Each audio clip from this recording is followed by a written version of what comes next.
Hey, thanks for watching. Don't forget to click the subscribe and like button below. Also, before you actually watch the video, change the video quality settings so that you can watch this video and any other YouTube video in high definition quality. If you make that change, things like the grass and the trees and the leaves and the dirt, the rocks, the water, all of that stuff will be super clear, and it will make for a more enjoyable viewing experience.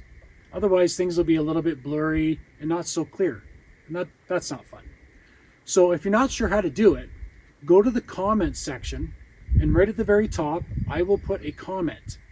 And in that comment will be a link that you can click on to a video that I made. In that video, it will show you, or I will show you, how to make this change. It's very simple, very easy, and very quick. But once you know how to do it, then you can make that change on any YouTube video, including this one, and watch the video in high quality, high definition, so it's nice and clear. So go to that, go to the comment section, go to the top, see my little comment, click on the link. It'll take you to a video that I made. It will show you, I will show you exactly how to do it. Then you can come back to this video, make that change, and then watch this video and any other video that you want in high quality definition. But for now, let's go for a rip.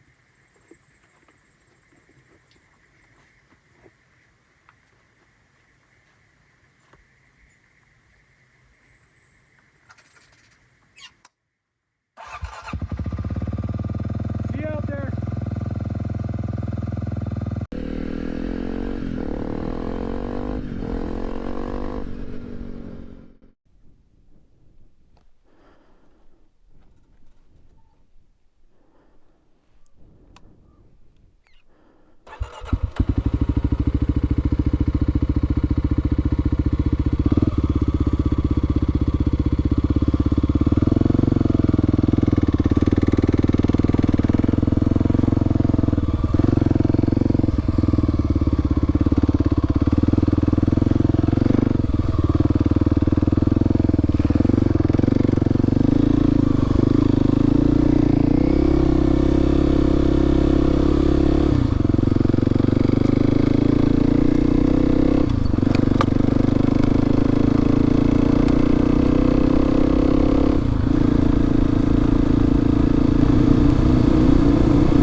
Well, we're going to head out today on the KLX. I was supposed to go out in 3 days on Monday with my buddy Steve, but he had some family stuff that came up, and so he had to look after that instead. But I had today off from work. It's going to be a really nice day out here, so I figured I'd come out probably for one last ride of the season. Usually in about 2 or 3 weeks from now, the really cold weather and the snow starts showing up. So this is likely going to be the last ride of the year. I wasn't planning on doing any more solo rides. Well, like I said, we were supposed to go out on Monday, but plans changed, so I decided to come out today by myself. I suppose if the weather holds a little longer than normal, maybe we'll get one more ride in the middle of October or something like that. We'll see. But it's 50-50 on that, because like I said, usually the cold weather and the snow start showing up in these parts around the middle to the end of October. So we'll see. It's a little bit cold this morning. It's probably, I think it's about 5 or 6 degrees right now, Celsius. The high today is supposed to be about 13, 14. But it won't get that high until about the time we get back to the truck. The other thing I wanted to mention is when I go out on these solo rides, usually when we take a lunch break, I will take a few minutes and just talk to you guys about something a little more serious, a little more consequential, and then head back on the bike and go for a rip or go for a ride, and usually start heading back to the truck by then. So we're going to do that today. A little later on, I'm going to talk to you guys about husbands and how husbands should be with their wives. But for now, let's hit some roads and some trails and do some relaxing backcountry riding on the KLX.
Alright, I am very unfamiliar with this trail. I've never been on it before today.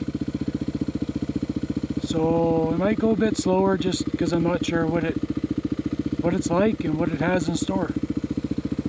Let's go check it out. Looks like somebody's been here recently.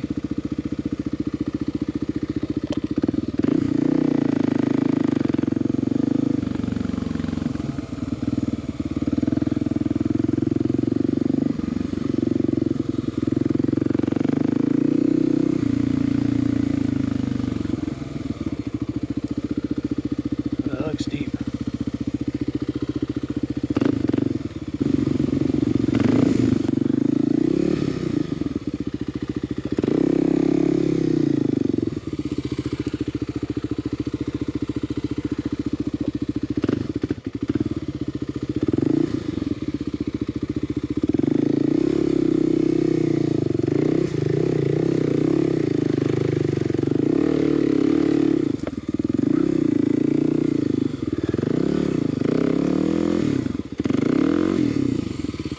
Ah, caught in this mud.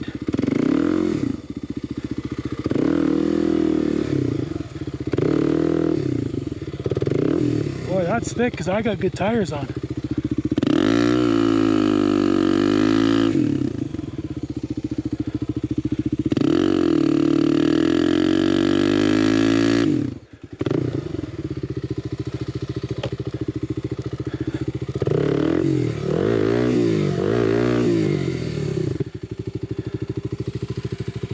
Okay. Well, that's not working out too good.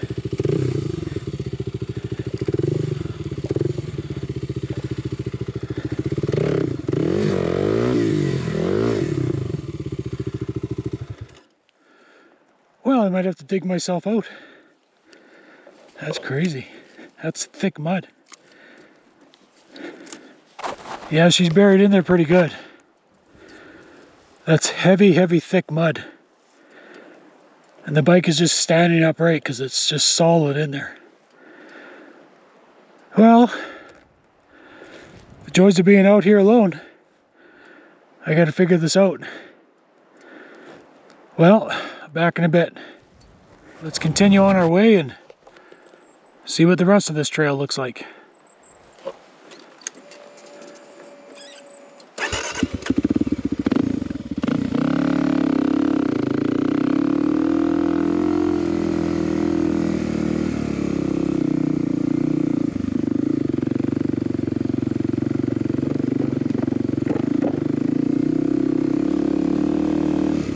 That was kind of cool.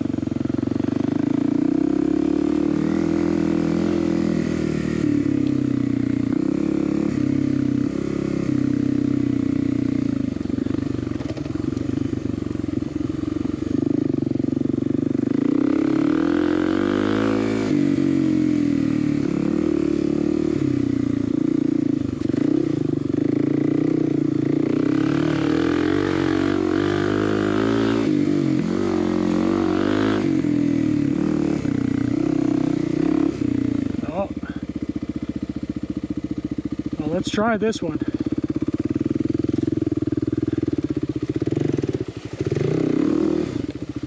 That wasn't so bad.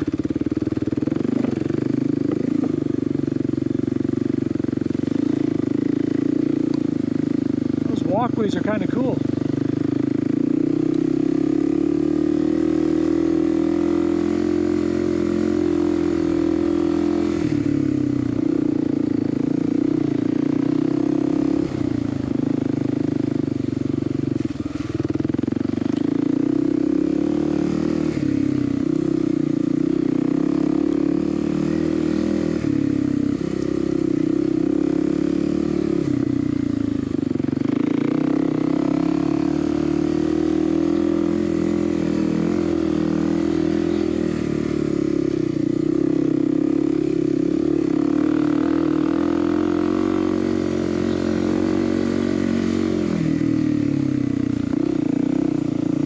Kind of a neat trail.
a little deep.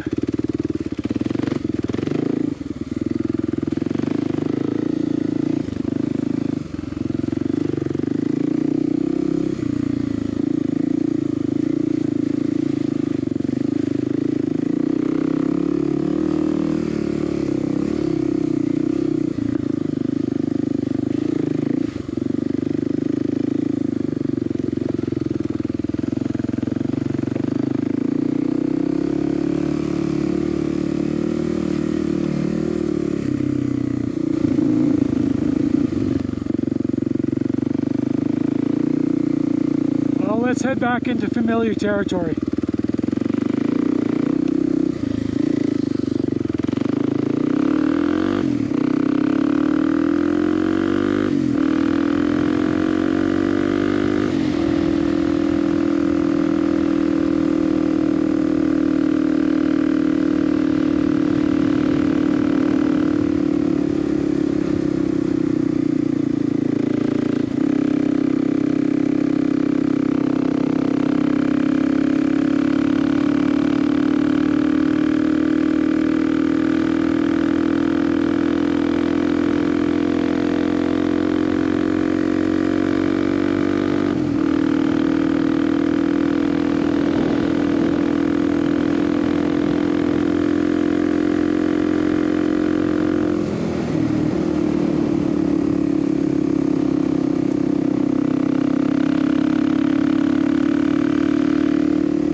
We've gone 60 kilometers so far.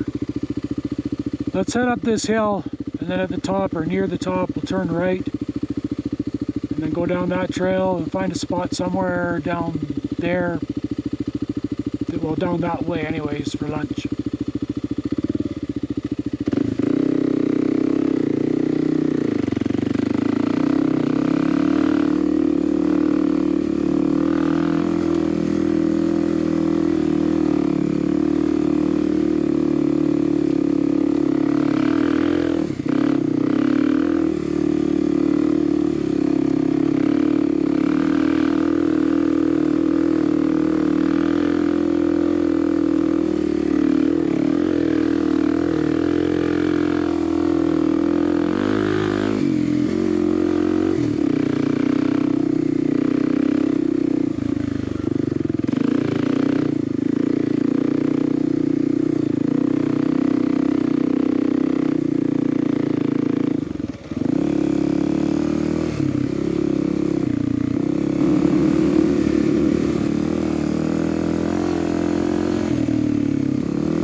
Well, let's have some lunch. We got a muddy bottle of water.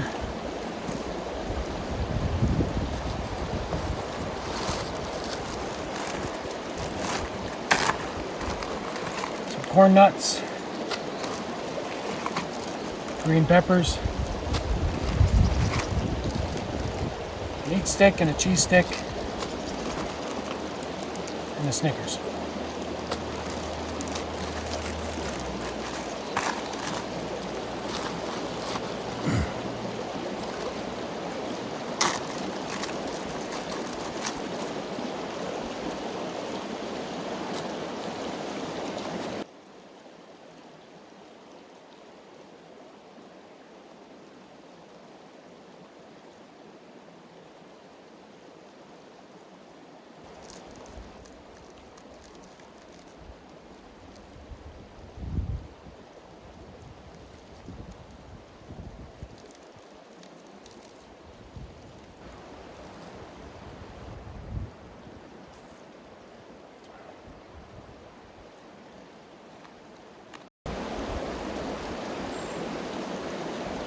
I want to take a few minutes and talk about a husband's responsibility and a husband's role in a marriage and in a family.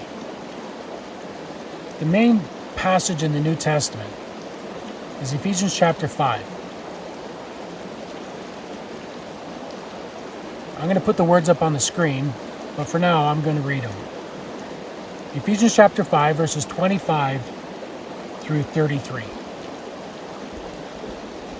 Husbands, love your wives as Christ loved the church and gave himself up for her, that he, Christ, might sanctify her, having cleansed her by the washing of water with the word, so that he might present the church to himself in splendor, without spot or wrinkle or any such thing, that she might be holy and without blemish.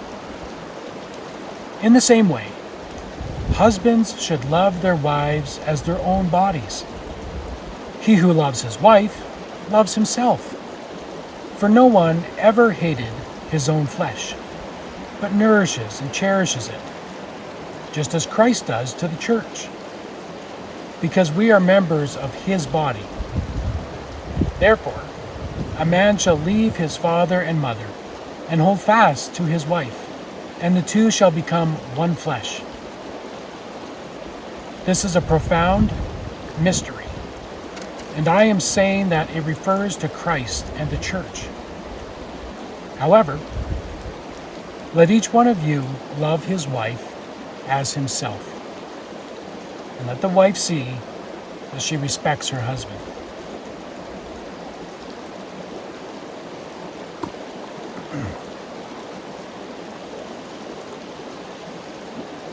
About a week ago, a very famous pastor and preacher, it came out that he had fallen into a prolonged period of sexual sin. This one particularly hit me hard because even though I've never met this man, I'm very particular about who I allow to speak into my life. Other than my local church, my local pastor, there's probably about 5 or 6 other men that I watch their sermons or read their stuff. And this man is in the top 3 or 4. And it blew me away. The duplicity and the fraud and the deception and the lies over years and years and years of what he did.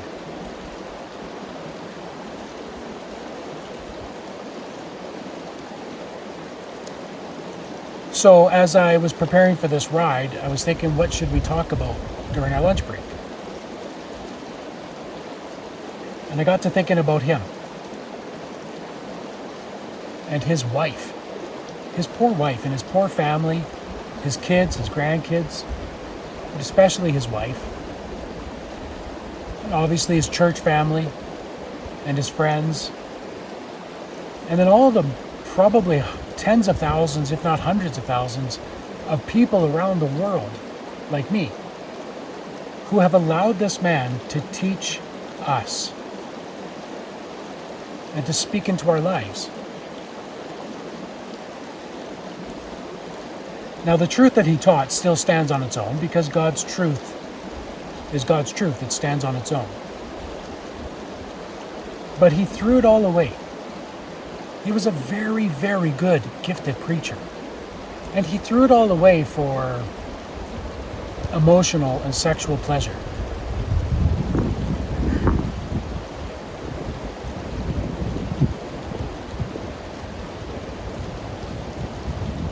But as I was processing this over this week and thinking about all the different parts of it and aspects of it, my heart really went out to his wife. And it just got to thinking, like, men should not be doing this. So I just heard a weird noise. This is grizzly country, so I do have bear spray with me, but I would rather not see a bear today.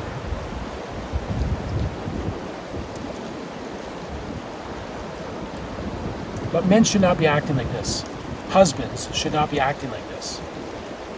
And so I thought about that passage in Ephesians 5 and thought maybe this is what we should talk about today. Men, particularly Christian men, we are called to be masculine, to be men. You know, when you first get married, things are great. You know, there's a common misconception about men. Men aren't romantic. That's not true. Most men are quite romantic, actually. They love romance. Not maybe in the same way that women do. But that newness and that romantic feeling and atmosphere when you first meet a woman, and that first few weeks or months, and then when you get married, that first while, that is phenomenal. It is so, so sweet and so good. But then life takes over, and life gets hard, and marriage gets hard, and then kids come along, the responsibilities of life, and before you know it, the romance is gone, the newness is gone, much of the fun is gone.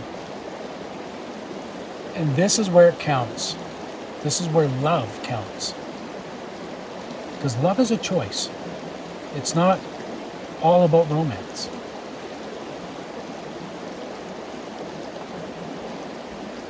But when life gets tough, because I can only imagine there must be reasons, not that they're justifiable, but there must be reasons this man did this.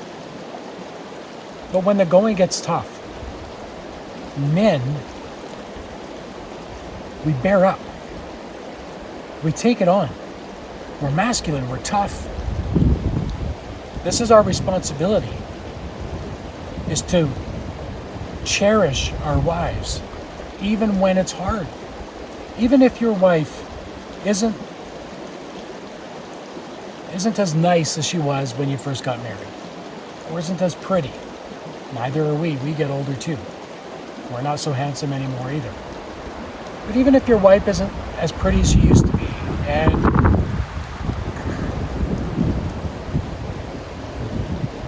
even if she's not attentive to you like she used to be, or romantic, or physical, sexual,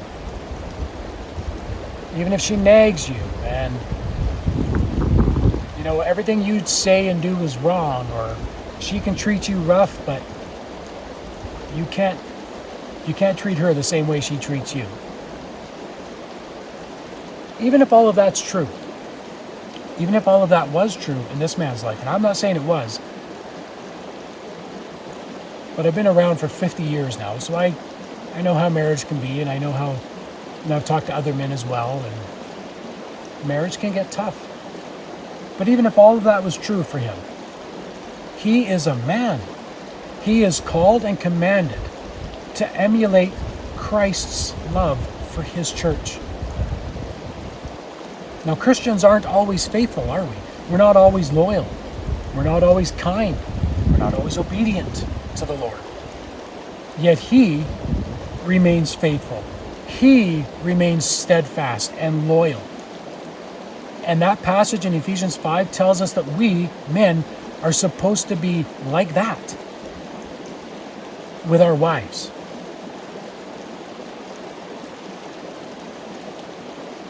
Now, hopefully, you're blessed enough to marry a good woman and you have a good wife. I do. And so these moments are infrequent. Sure, they happen from time to time, but they're infrequent. They don't happen often. But even if you're in a marriage where this happens quite a bit, you are still, as a Christian man, called to emulate what Jesus is to the church. Steadfast, loyal, faithful. When things get hard and tough, you bear up under it. You be masculine. You be a man. You don't go and find another woman, like apparently this guy did. You love your wife.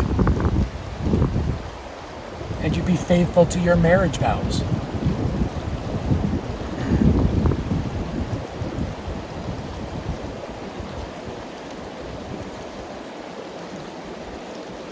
I don't know if this person has not released a public statement. I don't know if he ever will. I'm not sure what he can say other than I'm sorry.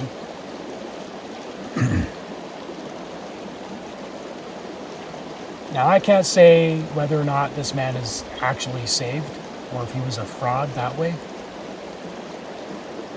He may very well still be a Christian, just a very disobedient and wrong Christian in this moment.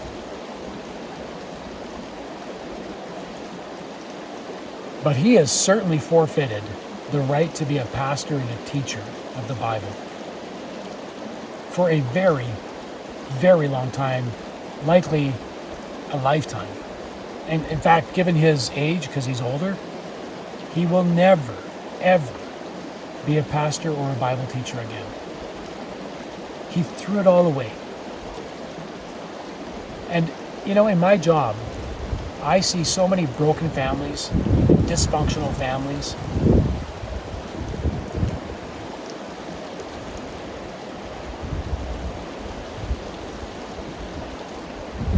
It's not good. So I would encourage you, if you're still watching this, love your wife. And if you're a Christian, love your wife as Christ loved the church. But even if you're not a Christian, love your wife. Be faithful. Be loyal. Be steadfast. And be a man. This is what it means to be a man in marriage. You do the hard things. You take the initiative.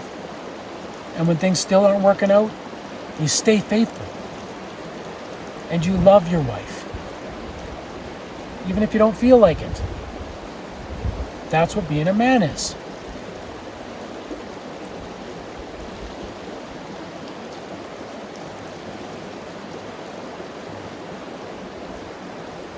I hope his marriage can be saved. I hope his family can be restored. And I hope some kind of healing can happen over the next while. And I also hope the same for that woman, whoever she is. She was wrong too. And I don't know if she was married or not. I know she was apparently quite a bit younger than him. But I pray that she would confess and repent of her sin as well. And be restored into her marriage if she is married. And that she and her family can find restoration, and not only with each other, but also with the Lord. And I just pray that and hope that this is a cautionary tale for other pastors and Bible teachers, but also for other men. particularly again for Christian men, but for all men that are married.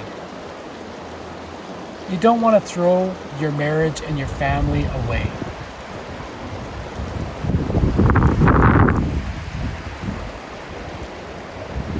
Be faithful to your wife. Be loyal to her and love her. So that in 30, 40, 50, 60, 70 years, you can look back and you know that you were faithful and you were loyal and you loved your wife. And you were committed to your family and to your marriage. Not always perfect, perhaps bending at times, but never breaking. Never breaking because you're a man. And you bear up under those pressures. And you do what you got to do. Why? Because you're a man. And Ephesians chapter 5 tells us, as a man, you and I are called and commanded to treat our wives like Christ treats the church.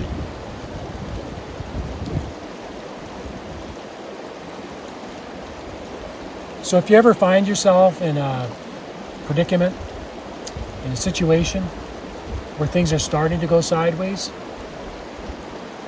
where you're maybe flirting a little bit, saying some things that maybe your wife wouldn't like to another woman, stop. Just stop. You know, in the Old Testament, the story of Joseph. It's a bit of a cliche story, but it's true. When Joseph was basically propositioned by a married woman, the Bible tells us straight up, she wanted to sleep with Joseph. But he was a God-fearing Christian man. He wasn't married yet, but he knew she was. And he knew he wasn't married to her. So what did he do? He told her no. He said, how could I sin against your husband? How could I sin against my God? And then he ran away. He didn't stand there. He didn't stay there and flirt with the idea. He said no, and he left right away, immediately. That's what we need to do as men. Don't even go there, but if it starts to happen, get out of there. Make that choice. Be a man. And love your wife as Christ loves the church.